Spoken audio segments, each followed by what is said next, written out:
Retro scooter na mas malakas pa sa Honda Giorno Plus at Yamaha Fascio pero swak sa budget. Meron yan sa Motoposh 10th Avenue, Caloocan. Munti ka na mabali yung leg natin dahil head turner nga talaga itong nakita natin na retro scooter ni Motoposh, ang Vintage 170i. SRP po nito ay nasa 99,000 pesos, pwedeng cash at installment, at merong 4 na color options: color black, gray, white, and red. Kung titingnan nyo mabuti, yung kaha niya kulay red, makinis, maganda ang paint job at makapal. Di na ito katulad nung unang mga labas ng mga fairings ng Motoposh na malutong at manipis. Talagang ginandahan na ni Motoposh yung design at level up na nga talaga siya. May mga lumalabas na ng mga classic scooter sa mga competitor nila, pero si Motoposh sumasabay na rin sa mga latest. Headlight nito naka round shape at naka LED. Bumagay sa retro look nito. Kasama na rin dyan yung windscreen para iwas drag ng hangin. Makikita nyo rin merong stainless lining na mas lalong kuminang at bumagay sa color design ng scooter. Signal light naka-bulb at meron ding kasamang LED strips kung makikita nyo for additional visibility. Yung front shocks nito naka double arm link system for a smooth and responsive ride. Meron din yan ilang mga scooters ni Lambretta at Vespa. Lahat disc brake din ang braking system nito with dual piston caliper sa harap at gulong nito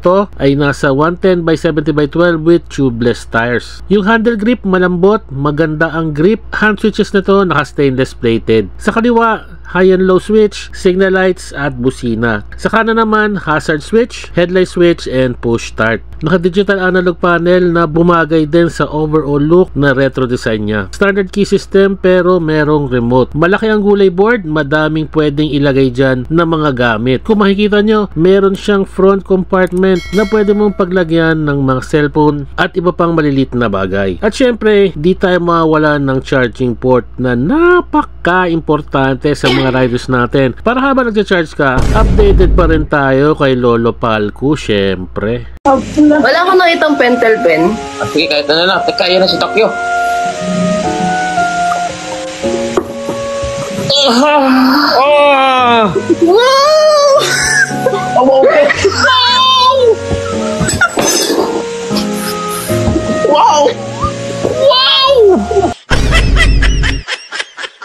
Ang ganda ng upuan nito. Sa harap meron siyang sabitan ng undox. Upuan niya naka premium synthetic leather pero ang ganda ng pagka double stitch nito. May sandal na rin para komportable sa part ng OBR or yung back ride mo. At syempre meron pa yung stainless rack para sa mga excess baggage na pwede mo pang dalhin. Meron din itong compartment na kaya rin maglagay ng ilang mga gamit. At syempre kasya ang half face size na helmet. As sa fuel tank area, meron siyang guide na hindi mo na mawawala yung takip na to. At may fuel tank capacity na 9 liters with fuel consumption of 3.2 liters per 100 kilometers. Pagdating sa likod, yung tail light naka LED pero yung signal lights ganun pa rin naka bulb type. May ilaw yung plate holder for extra visibility. Ang ganda ng emblem ng vintage nito. Retro talaga ang dating. Tambucho nito tama lang, naka retro look, di masyadong malaki. Naka single coil suspension, naka drum brake at ang gulong nito na may sukat na 120/70/12 with tubeless tires. Pagdating sa specs, panalo ka na dito kasi ito ay nasa 168.9cc of displacement. Kaya nga sabi ko sa inyo kanina, mas malakas pa siya sa Honda Giorno Plus at Yamaha Fascio. 4-stroke, single cylinder, single overhead cam, air-cooled and fuel injected. Meron itong 11.1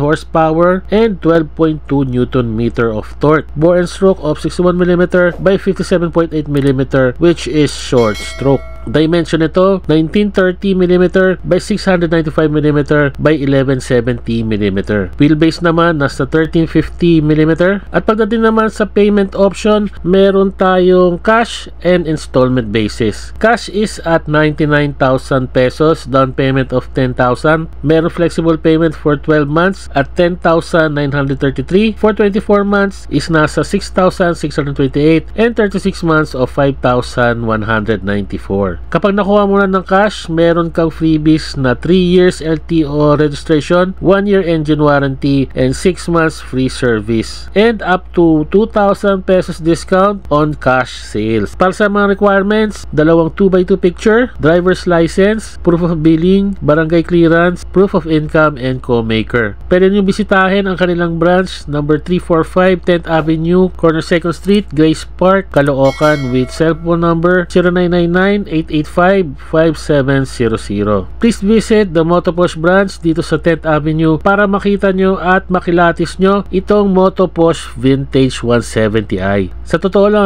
panalo na po kayo dito dahil retro look, panalo ang design at malakas pa ang makina. Para sa mga naghahanap na pang commute, pang everyday use, pwede rin ito pang MC taxi, pang touring and long ride. Para sa mga updates ng ating motor review, please follow us on our Facebook page, Facebook Reels, YouTube Shorts, and YouTube channel, BaseBoys.ph. Please like and share ang ating mga motor reviews para mabigyan natin ng detalyado at kumpletong information ang ating mga moto viewers para makapili sila ng kanilang dream bike. Maraming salamat po sa inyong pagtangkilik at pagsuporta. Ride safe, Rat Rat Nation!